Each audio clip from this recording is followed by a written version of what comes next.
When performing the sprints, remember that it doesn't actually matter how fast you're going as long as you're maxing out your potential. In other words, there's a good chance that you're going to find yourself slowing down somewhere as you reach the later stages of your routine, and you shouldn't worry if that happens. Wearing a fitness tracker or a running watch can help you with this.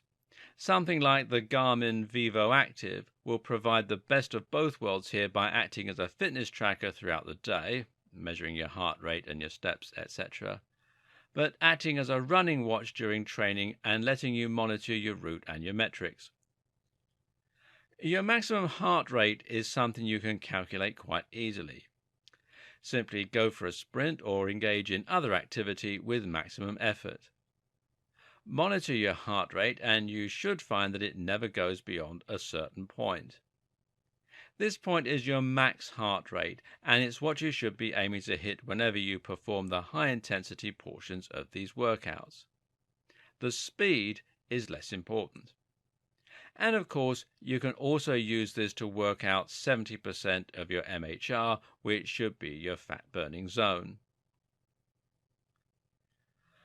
While HIIT itself is fairly simple to grasp, there are actually a lot of different factors to consider. For example, you need to decide whether to use exercise machines or to avoid them and train outside instead. If you're going to use HIIT for running, for instance, should you use a treadmill or should you head outside and jog and sprint? Well, the answer is that it's up to you, of course, and both have their advantages. What's key to recognize is the different benefits of each and thereby be able to make the best decision for you. Now, a lot of people will look down on exercise machines. There are a number of problems with these. For starters, they prevent you from getting outside, which in itself has a huge number of different health benefits. At the same time, though, you'll also find that running outside has the advantage of training your legs harder and actually uses significantly different biomechanics. That's because running on a pavement or grass will require pulling force generated in your legs as you have to pull your body along the ground.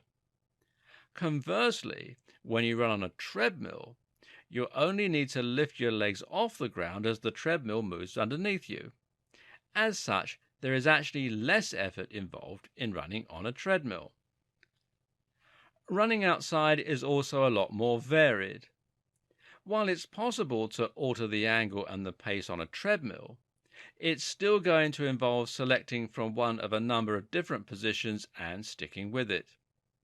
When you run outside, meanwhile, you're forced to constantly adapt to changes in the shape of the ground, to the gradient that you're running on, and more. Of course, many of these issues are less significant if you're riding a stationary bike, but the variety and the real-world value of running is one of the things that attracts a lot of people to it in the first place. But this doesn't mean there's no place at all for running on a treadmill. First of all, running on a treadmill is a good option if you have a bad knee or another complaint. Running at a fixed incline is a good way to reduce the strain on the knees, and many people will thus prefer to stick to a treadmill so that they can control this facet. Better yet for bad knees or back complaints is to ride a stationary recumbent bike. Bikes have zero impact, which makes them better for those with joint complaints. A recumbent bike, meanwhile, is a type of bike that has you leaning backwards with your legs outstretched in front of you. This in turn means that you aren't placing any weight on your legs or your spine and can simply concentrate on driving the pedals.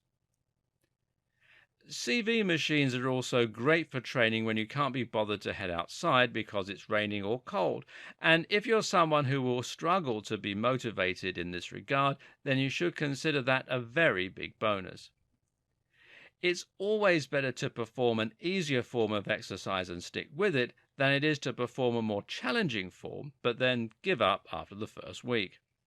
Lastly, running on machines will give you the ability to precisely control the level of challenge. This means you can monitor the exact speed you're able to maintain and get a very good estimate of your calorie burn.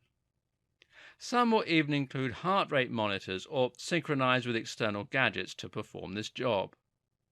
All this is ideal for HIIT because it means you can run for exactly 1 minute at a very precise speed and then switch.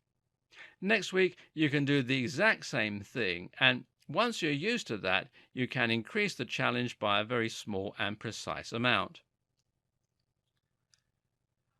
Before we get into the different tools and strategies you can use to mix up your HIIT training, note that there is a way you can increase your calorie burn significantly simply by changing the time of day that you train.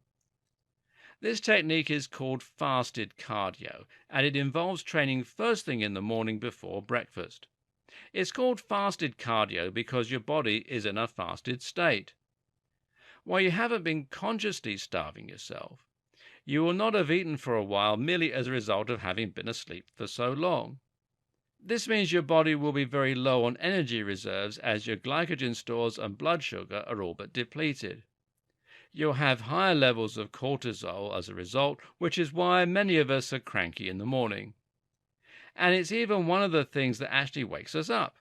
Cortisol is one of our wakefulness neurotransmitters, and it works in direct opposition to melatonin. If you train at this point, in other words before breakfast, you'll be training at a massive calorie deficit and you'll be forced to burn more fat.